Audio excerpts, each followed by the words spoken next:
നമസ്കാരം. ഇന്ന് നമ്മൾ പരിചയപ്പെടുന്ന ഒരു വെട്ടുകത്തി നിർമ്മാണമാണ്. നല്ല അസാധ്യമായ മൂർച്ചയുള്ള ഒരു വെട്ടുകത്തിയാണ് നമ്മൾ നിർമ്മിക്കുന്നത് കാണുന്നത്. അദ്ദേഹത്തെ നമ്മളിന്ന് പരിചയപ്പെടുന്നുണ്ട്. ഹരി വെട്ടിയാറാണ് ഇതിൻ്റെ നിർമ്മാണം. അദ്ദേഹത്തിനെ കുറച്ച് വീഡിയോകൾ നമ്മൾ നേരത്തെ ചെയ്തിരുന്നു. അതെല്ലാം പ്രേക്ഷകർ സ്വീകരിച്ചായതുകൊണ്ട് നമ്മൾ തുടർപടിയായിട്ട് വീണ്ടും ചെയ്യുകയാണ്. ഈ വെട്ടുകത്തി നിർമ്മാണത്തിലെ പല വെട്ടുകത്തിയിൽ നമ്മൾ കണ്ടിട്ടുള്ള കാര്യം ഈ ഒരു മൊനയനുണ്ടല്ലോ, അതായത് അതിൻ്റെ കൂര്. ഈ കൂരെന്ന് പറയുന്ന സാധനം ഇത്രയും നീളം വരാറില്ല. അതൊരു ശകലം ഇത്രയൊക്കെ വരാറുള്ളൂ.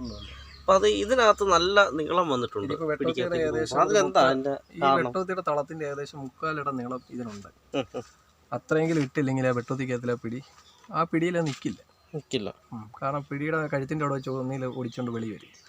അപ്പോൾ അത് കാരണം നമ്മൾ ഇത്രയും കൂട്ടിയിടുന്നത്. എൻ്റെ അറിവിൽ ഇത്രയും കോരി നീളം ഇടുന്നവർ കുറവാണല്ലേ? ഞാൻ കണ്ടിട്ടില്ല. സാധാരണ നമ്മൾ വെട്ടുകത്തി കണ്ടിട്ടുണ്ടെങ്കിലും ഇത്ര നീളത്തിൽ കണ്ടിട്ടില്ല. ഇല്ല. അപ്പോൾ അതിൻ്റെ അറിയണമെങ്കിൽ ജസ്റ്റ് ഞാനിപ്പോൾ ഒന്ന് അളന്ന് കാണിച്ചു തരാം. ഇതാ ഇവിടെ നിന്ന് ഇങ്ങോട്ടുള്ള ഈ നീളം ഇപ്പോൾ ഇത് വെട്ടോത്തി വെച്ച് നോക്കി. വെട്ടോത്തിയുടെ എവിടെ വരെ വന്നിട്ടുണ്ടോ നോക്കി, കണ്ടോ? വെട്ടോത്തിയുടെ 3/4 നീളം വന്നിട്ടുണ്ട്. ഇപ്പോൾ പിടി സ്ട്രോങ് ആയിരിക്കും. പുറത്തെ കവറിങ് പോലെ തന്നെ ഇനി തടി നിൽക്കത്തുള്ളൂ. ശരി. അപ്പോൾ അത്രയും എന്ത് സാധനവും നമുക്കിത് വെച്ച് ധൈര്യപൂർവ്വം മറ്റു വെട്ടുകത്തി ഉപയോഗിക്കുന്ന ധൈര്യപൂർവ്വം ഉപയോഗിക്കാൻ പറ്റും.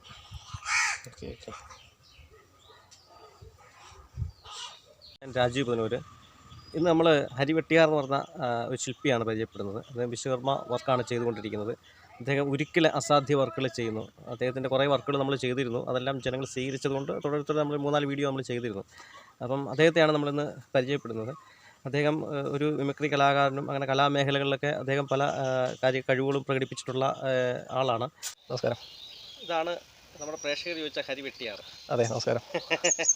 നമ്മൾ പ്രേക്ഷകരെ ഒന്ന് പരിചയപ്പെടുത്തിയത് നമുക്കൊരു വെട്ടുകത്തി നിർമ്മാണത്തിന് അദ്ദേഹം മുറിച്ചെടുക്കുകയാണ്. അതായത് വണ്ടിയുടെ പ്ലേറ്റാണ്, വലിയ ലോറി പോലുള്ള വലിയ വണ്ടിയുടെ പ്ലേറ്റാണ് ഇത്. അദ്ദേഹം അളവിന് മുറിച്ചെടുക്കുന്ന പ്രക്രിയയാണ് നമ്മളിപ്പോൾ കാണുന്നത്. ഇനി ഇത് കറക്റ്റായിട്ട് വെട്ടിയെടുത്തതിന് ശേഷം ആണ് വർക്ക് ആരംഭിക്കുന്നത്. ഇത് അദ്ദേഹത്തിൻ്റെ കുറേ കായിക അധ്വാനങ്ങളൊക്കെ കൊണ്ട് നമുക്ക് ഓരോന്നും കണ്ടും കേട്ടും മനസ്സിലാക്കാം.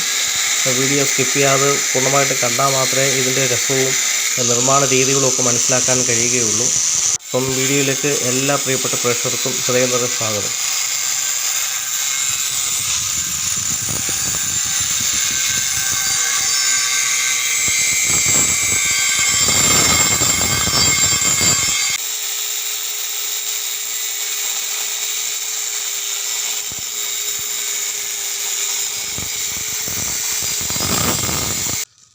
ഓക്കെയാണോ?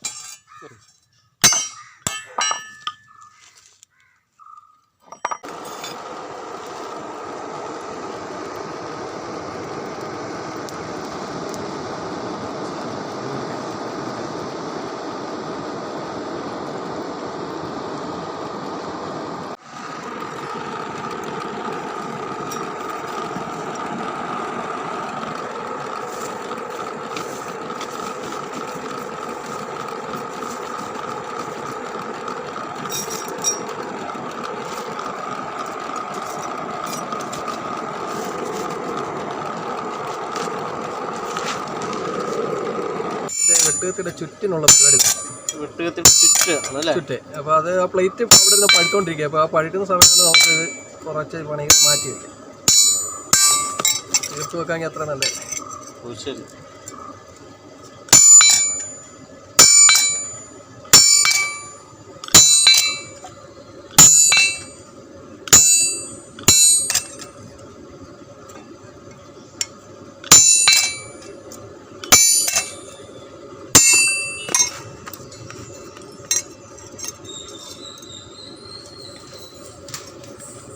വെട്ടുകത്തിയുടെ പിടിയിൽ വരുന്ന ചുറ്റു നിർമ്മാണമാണ് ഈ കാണുന്നത്. അത് നല്ല ഗേജ് കൂടിയ തകിടാണ്. തകിടിലാണ് ചുറ്റ് നിർമ്മിക്കുന്നത്.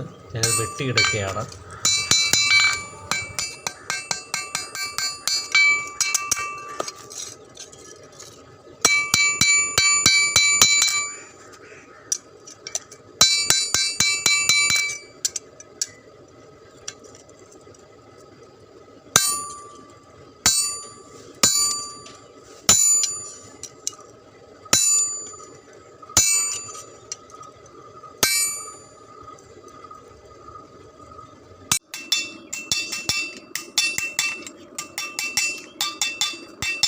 നല്ല ഗേജ് കൂടി തകിടയിൽ ചുറ്റും നിർമ്മിച്ചിരിക്കുകയാണ് അദ്ദേഹം. കണ്ട കുറച്ച് നേരത്തെ അധ്വാനമാണ് അത്. ഗേജ് കൂടിയ കമ്പിയിൽ ഈ വളച്ചൊക്കെ എടുക്കുക എന്ന് പറയുന്നത് വെച്ച് പാടുള്ള കാര്യമാണ്. അദ്ദേഹം അതിൻ്റെ പിടിയിൽ ചുറ്റാനുള്ള ചുറ്റാണ്, കണ്ടില്ലേ, ഇതാണ് ചുറ്റ്. ഇത് വളയമാണ്. ഇതിനെയും നമ്മൾ പിടിയിലാണ് അത് ഉറപ്പിക്കുന്നത്. അതിൻ്റെ എല്ലാം വർക്ക് നമുക്ക് കാണാം.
ഈ വെട്ടുകത്തി നിർമ്മാണത്തിലെ പല വെട്ടുകത്തിയിൽ നമ്മൾ കണ്ടിട്ടുള്ള കാര്യം ഈ ഒരു മൊനയനുണ്ടല്ലോ, അതായത് അതിന്റെ കൂര്.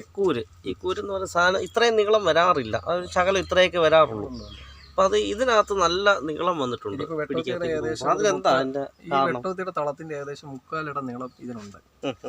അത്രയെങ്കിലും ഇട്ടില്ലെങ്കിൽ ആ വെട്ടോത്തിക്കകത്തിലെ പിടി ആ പിടിയിൽ നിൽക്കില്ല. കാരണം പിടിയുടെ കഴുത്തിന്റെ അവിടെ വെച്ച് ഒന്നിൽ ഓടിച്ചോണ്ട് വെളി വരും. അപ്പോൾ അത് കാരണം നമ്മൾ ഇത്രയും കൂട്ടിയിടുന്നത്. എൻ്റെ അറിവിൽ ഇത്രയും കോരി നീളം ഇടുന്നവർ കുറവാണല്ലേ? ഞാൻ കണ്ടിട്ടില്ല. സാധാരണ നമ്മൾ വെട്ടുകത്തി കണ്ടിട്ടുണ്ടെങ്കിലും ഇത്ര നീളത്തിൽ കണ്ടിട്ടില്ല. ഇല്ല. അപ്പോൾ അതിൻ്റെ അറിയണമെങ്കിൽ ജസ്റ്റ് ഞാനിപ്പോൾ ഒന്ന് അളന്ന് കാണിച്ചു തരാം. ഇതാ ഇവിടെ നിന്ന് ഇങ്ങോട്ടുള്ള ഈ നീളം ഇപ്പോൾ ഇത് വെട്ടോത്തി വെച്ച് നോക്കി. വെട്ടോത്തിയുടെ എവിടെ വരെ വന്നിട്ടുണ്ടോ നോക്കി, കണ്ടോ? അത്ര വെട്ടോത്തിയുടെ 3/4 നീളം വന്നിട്ടുണ്ട്. ഇപ്പോൾ പിടി സ്ട്രോങ് ആയിരിക്കും. പുറത്തെ കവറിങ് പോലെ തന്നെ ഇനി തടി നിൽക്കത്തുള്ളൂ. ശരി. അപ്പോൾ അത്രയും എന്ത് സാധനവും നമുക്കിത് വെച്ച് ധൈര്യപൂർവ്വം മറ്റു വെട്ടുകത്തി ഉപയോഗിക്കുന്ന ധൈര്യപൂർവ്വം ഉപയോഗിക്കാൻ പറ്റും. ഓക്കെ.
നമസ്കാരം. ഇതാണ് നമ്മുടെ പ്രേക്ഷകർ ചോദിച്ച ഹരിവെട്ടിയാറ്. അതെ, നമസ്കാരം. നമ്മൾ പ്രേക്ഷകരെ ഒന്ന് പരിചയപ്പെടുത്തുകയാണ്. നമ്മൾ പല വീഡിയോയിലും വർക്ക് ചെയ്യുന്ന സമയത്തെ മുഖം കാണിച്ചിട്ടുള്ളൂ. പിന്നെ നമ്മൾ ബൈറ്റും ഒക്കെ അധികം വന്നിട്ടില്ല. അത്യാവശ്യം പറഞ്ഞു പോവുകയാണ്. ഇതുപോലൊരു ബൈറ്റ് എടുത്തിട്ടില്ല. നമ്മൾ അതൊന്ന് കാണിക്കാൻ വേണ്ടിയാണ്. നമ്മൾ പ്രേക്ഷകരുമായിട്ടൊന്ന് ഒരു ചെറിയ പരിചയപ്പെടുത്തൽ അനിവാര്യമാണ്. പലരും ചോദിച്ചു. അപ്പോൾ അതാണ്. അപ്പോൾ നമ്മുടെ പ്രേക്ഷകർക്കെല്ലാം നമ്മൾ ചെയ്ത വീഡിയോസ് എല്ലാം ഒരു ആവറേജ് ആൾക്കാരെല്ലാം സ്വീകരിച്ചിരുന്നു. അത്യാവശ്യം ആൾക്കാർ സ്വീകരിച്ച വീഡിയോ ആണ്. നമ്മൾ തുടരെ കുറേ വീഡിയോകൾ ചെയ്തു, അതെല്ലാം ജനം സ്വീകരിച്ചിരുന്നു. അതെല്ലാം നമ്മുടെ ഒരു സന്തോഷത്തിൻ്റെ ഭാഗമാണ് അതൊക്കെ ജനം സ്വീകരിച്ചത്. അപ്പം ഇതാണ് ആ ശില്പി. നമുക്ക് അദ്ദേഹത്തെയാണ് ഇന്ന് പരിചയപ്പെടുത്തുന്നത്. നമസ്കാരം. അപ്പം നമ്മൾ വർഷങ്ങളായിട്ട് ഈ തൊഴിൽ മേഖലയിൽ ബന്ധപ്പെട്ട് നിൽക്കുകയാണല്ലേ? വർഷങ്ങളായിട്ട് എൻ്റെ ഓർമ്മയുള്ള കാലം മുതൽ അച്ഛൻ്റെ കൂടെ, അച്ഛൻ അന്നാ മുതലേ ആലയുള്ളതാണ്. അപ്പോൾ പാരമ്പര്യമായിട്ടുള്ള ജോലി ആയതുകൊണ്ട് എൻ്റെ കുഞ്ഞിലെ മുതൽ ഇത് കാണുന്നത് കൊണ്ടും, അപ്പം എൻ്റെ ഒരു ഓർമ്മ ശരിയാണെങ്കിൽ ഒരു 3ാം ക്ലാസ് 4ാം ക്ലാസ്സൊക്കെ പഠിക്കുന്ന സമയത്ത് പോലും അച്ഛൻ ഇവിടെ ഇല്ലാത്തപ്പം നമ്മൾ കല്ല് വെട്ടുന്ന മഴു തുവച്ച് തുടങ്ങിയതാണ്. കാരണം ഇവിടെ വരുന്ന സമയത്ത് ചിലപ്പോൾ അച്ഛൻ പുറത്ത് എന്തെങ്കിലും സാധനം മേടിക്കാൻ പോകുമ്പോൾ അവരുടെ ജോലി തിരക്കായതുകൊണ്ട് എങ്ങനെയും തന്നാൽ മതി എന്നുള്ള രീതി വരുമ്പോൾ നമ്മളെ കൊണ്ട് ഒക്കുന്ന പോലെ 3-4 കിലോ ഉള്ള മഴുവൊന്നും നമ്മളെ നിൽക്കത്ത് പോലുമില്ല. എന്നാൽ തന്നെ അത് ഒരുവിധമൊക്കെ ആക്കി തോപ്പൊക്കെ ഒരുവിധം ചെയ്ത് അവർക്ക് കൊടുക്കും, അവരുടെ ജോലിക്ക് പോകും. അപ്പോൾ അങ്ങനെ അത്രയും കാലം മുതൽ മുമ്പോട്ട് നമ്മളിത് ചെയ്ത് ഇപ്പോൾ 10-40 വയസ്സായി. എനിക്കിപ്പോഴും ആലപ്പണി ചെയ്യുന്നതിനോട് വലിയ താല്പര്യമാണ്. പണിയുണ്ടെങ്കിൽ നമ്മൾ ചെയ്യും. നമ്മുടെ കുലത്തൊഴിലാണ്. അതിനകത്ത് നമുക്ക് മാറ്റമൊന്നുമില്ല. ഇത് പോരാഞ്ഞിട്ട് നമുക്ക് വണ്ടിയുടെ പാച്ച് വർക്ക്, പെയിൻറ്റിങ് ഉണ്ട്. ഇപ്പോൾ അതെല്ലാം മാറി 5 വർഷമായിട്ട് വിട്ട് നിന്നുകൊണ്ട് ഇപ്പോൾ ഇത് മാത്രമായിട്ട് കണ്ടിന്യൂ. നമ്മുടെ പ്രധാനമായിട്ടും നമ്മൾ ആനക്കത്തി അങ്ങനെയുള്ള പല കാര്യങ്ങളും ചെയ്യുന്നുണ്ട്. എല്ലാ വെട്ടുകത്തികൾ പല ടൈപ്പ് ചെയ്യുന്നുണ്ട്. കൊളുത്തില്ലാത്തത്, പിത്തള ഇല്ലാത്തത്, കൂട്ട്, ഇതൊക്കെ നമ്മളെല്ലാം ചെയ്യുന്നുണ്ട്. അതെല്ലാം നമ്മൾ കൂട്ടുകളൊക്കെ നമ്മൾ ചെയ്യുന്നുണ്ട്. ഉണ്ട്. പിന്നെ ഒരു നിങ്ങൾ വരുമ്പോൾ കാണുന്നത് എൻ്റെ ഈ പുറകെ കാണുന്ന ഈ ചെറിയൊരു ടാർപ്പായുടെ ഷെഡാണ്. ഈ ഷെഡിൻ്റെ പരിധിക്കകത്ത് നിന്നുകൊണ്ടാണ് ഞാൻ ഇത്രയൊക്കെ ചെയ്യുന്നത്. കാരണം ഇതൊന്ന് ഡെവലപ്പ് ചെയ്യണം, എടുക്കണം എന്നൊക്കെ ആഗ്രഹമുണ്ട്. പക്ഷേ ചില സാമ്പത്തിക പ്രശ്നങ്ങളുള്ളത് കൊണ്ട് അത് മുന്നോട്ട് ഒന്നും സാധിക്കുന്നില്ല. എങ്കിൽ തന്നെയും കുറച്ച് വർക്കുകൾ കിട്ടട്ടെ എന്ന് പ്രാർത്ഥിക്കുന്നു. വർക്കുകളുണ്ട് അത്യാവശ്യം. കാരണം എൻ്റെ വർക്കുകൾ കണ്ടിട്ട് പലരും അഭിപ്രായം പറഞ്ഞിട്ടാണ് അടുത്ത വർക്കുകൾ വരുന്നത്. ഒരു സാധനങ്ങളും നമ്മൾ ഓർഡറിൽ ഉണ്ടാക്കി വെക്കാറില്ല. നമ്മൾ ഓർഡർ പ്രകാരം മാത്രമേ ചെയ്യാറുള്ളൂ. അഡ്വാൻസ് ആയിട്ട് ഒരു സാധനങ്ങൾ പോലും ഇവിടെ നിങ്ങൾ വരുമ്പോൾ കണ്ടിട്ടുണ്ട്. ഒരു സാധനങ്ങൾ പോലും ഇവിടെ ചെയ്തു വെച്ചിട്ടില്ല. പാർട്ടി ആവശ്യപ്പെടുമ്പോൾ അവരുടെ ഇഷ്ടത്തിനുള്ള സാധനങ്ങൾ അന്നേരം ചെയ്തു കൊടുക്കുക. പിന്നെ പല കാര്യങ്ങളും ഒരു വണ്ടിയുടെ പ്ലേറ്റ് പച്ചിരുമ്പ് പോലല്ല. എത്ര പഴുത്താലും ചിലത് അടിച്ചാൽ ഇറങ്ങി വരാത്ത പ്ലേറ്റുകളുണ്ട്. അപ്പോൾ അത്രയ്ക്കുള്ള ബുദ്ധിമുട്ട് ഈ പണിക്കകത്തിലുണ്ട്. നല്ല കായിക അധ്വാനമാണ്. നല്ല ബുദ്ധിമുട്ടുള്ള പണിയാണ്. വണ്ടിയുടെ പ്ലേറ്റ് അടിച്ച് അതൊരു ഷേപ്പിലേക്ക് കൊണ്ടുവരിക എന്ന് പറയുമ്പോൾ ഇച്ചിരി മെനക്കെട്ട പരിപാടിയാണ്. പിന്നെ അതൊരു സന്തോഷം തരുന്നൊരു കാര്യം കൂടെയാണ്. അടിച്ചാലേക്കാത്ത പ്ലേറ്റിനെ നമ്മൾ നമ്മുടെ പരിധിക്ക് കൊണ്ടുവരുന്ന അത് പണി തീർത്ത് കഴിയുമ്പോൾ നമുക്കൊരു മാനസികമായിട്ടൊരു സന്തോഷം ഉണ്ടാകും. അപ്പം നമ്മൾ പാരമ്പര്യമായിട്ട് എല്ലാ ആൾക്കാരും ഇത് തന്നെയാണ് ചെയ്തുകൊണ്ടിരുന്നത് അല്ലേ? വിശ്വകർമ്മ ഇപ്പം ഇരുമ്പ് പണി ചെയ്യുന്ന കാറ്റഗറി ചെയ്യുന്നുണ്ട്, തടിപ്പണി ചെയ്യുന്നവരങ്ങനെ. അപ്പം നിലനിർത്തി പോകാൻ ഈ വന്ന കാലഘട്ടത്തിൽ കുറേ അപൂർവം ചിലരേ ഉള്ളൂ. ആസ്വദിച്ചാണ് ഈ വർക്ക് ചെയ്യുന്നത്. നമുക്കൊരു ആസ്വാദനമാണ്. നമ്മൾ രാവിലെ കയറി കഴിഞ്ഞാൽ ഒരു 11 മണിയാകുമ്പോഴത്തേനും എൻ്റെ വർക്ക് നിർത്തും. പിന്നെ മുഷിഞ്ഞൊരു പരിപാടിയും ചെയ്യുന്ന പരിപാടിയില്ല. അതിനകത്തിൽ നമ്മൾ നിർത്തി ചെയ്യാൻ പറ്റുന്ന അത്രയും നമ്മൾ മാക്സിമം ചെയ്യും. നമ്മളിപ്പം കലാമേഖലയിലും ഒക്കെ പ്രവർത്തനം ഉണ്ടായിരുന്നല്ലേ? കലാമേഖല മറ്റു കാര്യങ്ങളൊക്കെ ഉണ്ടായിരുന്നു. പ്രോഗ്രാം ഉണ്ട്, പല സമിതികളിലും വർക്ക് ചെയ്തതാണ്. ഇപ്പോൾ അതെല്ലാം താത്തു വെച്ചിട്ട് ഇപ്പോൾ ഇവിടെ ഇങ്ങനെ ഒതുങ്ങിക്കൂടുക. തൊഴിൽ മേഖലയുമായിട്ട് മാത്രം ബന്ധപ്പെട്ട് നിൽക്കുകയാണ്. അപ്പം ഇതാണ് നമ്മൾ പ്രേക്ഷകർ ചോദിച്ച കരിവെട്ടിയാർ. അതെ. അപ്പം പ്രേക്ഷകർക്ക് വേണ്ടിയും നമ്മുടെ ചാനലിന് വേണ്ടിയും എനിക്ക് വേണ്ടിയും എല്ലാം ഞാൻ താങ്കളോട് നന്ദി പറയുന്നു. താങ്കളുടെ വീഡിയോകൾ ഇനി ധാരാളം നമ്മുടെ ചാനലിനും നമ്മുടെ പ്രേക്ഷകർക്കും വേണ്ടി വരും. അപ്പം നമ്മൾ ഇത്രയും നാൾ സഹകരിച്ചതിലും ഇനി സഹകരിക്കുന്നതിനും ഒക്കെ വളരെ സന്തോഷവും നന്ദിയും നമ്മൾ ഈ അവസരത്തിൽ നമ്മൾ പറയുകയാണ്. എനിക്ക് എല്ലാവിധ ആശംസകളും നമ്മൾ തരുന്നു. തിരിച്ച് ചാനലിനും എല്ലാവിധ ആശംസകളും. ഓക്കെ, വളരെ സന്തോഷം.